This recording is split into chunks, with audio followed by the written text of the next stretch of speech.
Ito guys, meron tayong aayusin isang ano ba to? Armalite 23. Hindi siya guys, ano siya? Vacuum cleaner. So ang brand niya ay Derma. Ang naging problema daw nito guys ay di daw siya nagpa-power on, ayaw umandar. So try natin siyang isaksak ito. Para sa mga newbie lang ito guys ha. Sa mga baguhan. Ayan, nakasaksak na siya. So try natin siyang i-power on. Dito yung switch niya. Ayan. So wala. So hindi siya umandar. So ang history daw nito guys ay may naamoy daw ang ari nito, may naamoy siya. Nangamoy. Iwan kung anong amoy yun. Nangamoy sunog siguro. Tapos yung dinala dito sa atin, hindi na daw mag power on, hindi na umandar. So ayan, plug in natin ulit. So wala talaga siya. Ayan. Siguro sira ang fuse nito. So buksan muna natin siya guys para malaman natin. Pareho lang ito ng electric fan guys, yung loob nito parang may motor din ito siya. May fuse, may kapasitor. So kakalasin natin para matingnan natin ang loob. Ito yung mga screw niya, ayan. So kakalasin ko muna siya guys.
So ito na siya guys, nakalas na natin siya.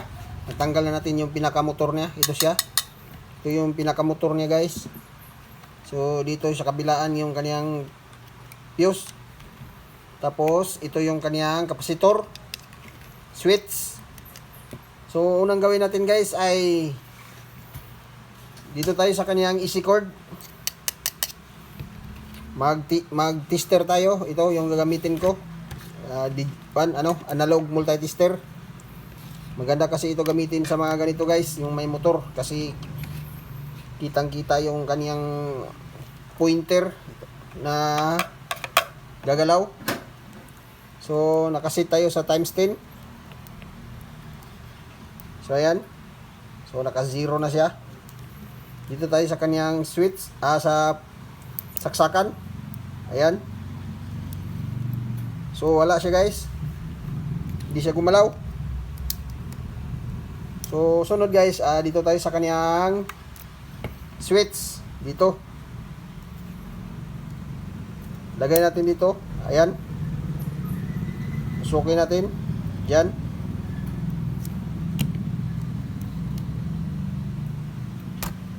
Tika na muna. Tika lang. Ayan. So, ayan. Tapos, dito yung switch niya. I-power on natin kung gagalaw ba yung ating analog na multitester. So, ayan. So, ibig sabihin nito guys, okay ang kaniyang switch. Walang problema. Ayun. So, okay yung switch natin. Wala tayong problema dito. Dito tayo sa kaniyang, ito, may dalawang, ito, papuntang fuse. Tignan natin kung gagalaw ba yung tester natin.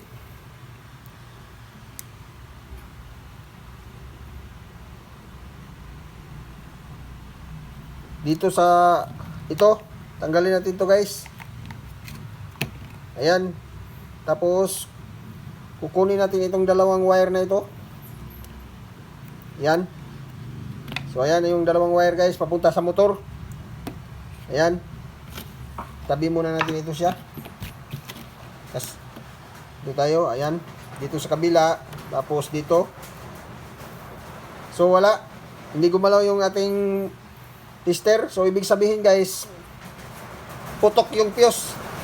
So, buksan ko muna siya guys. Buksan ko muna ito. Palitan natin ng fuse.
So, ito na siya guys.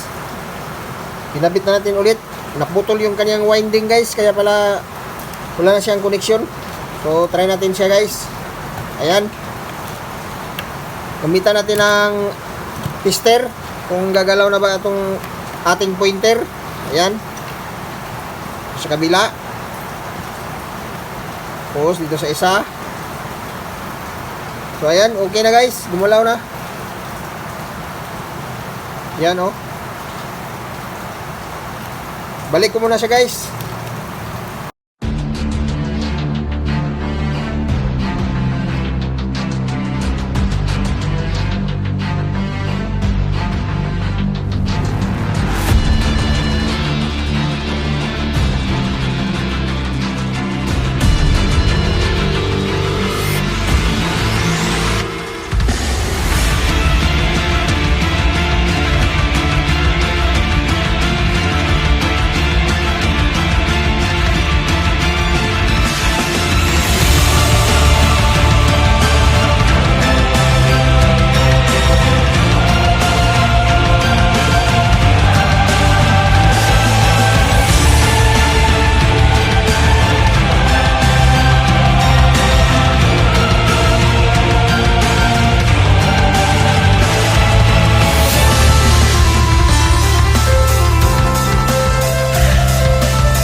ito na guys, tapos na natin siyang ibalik.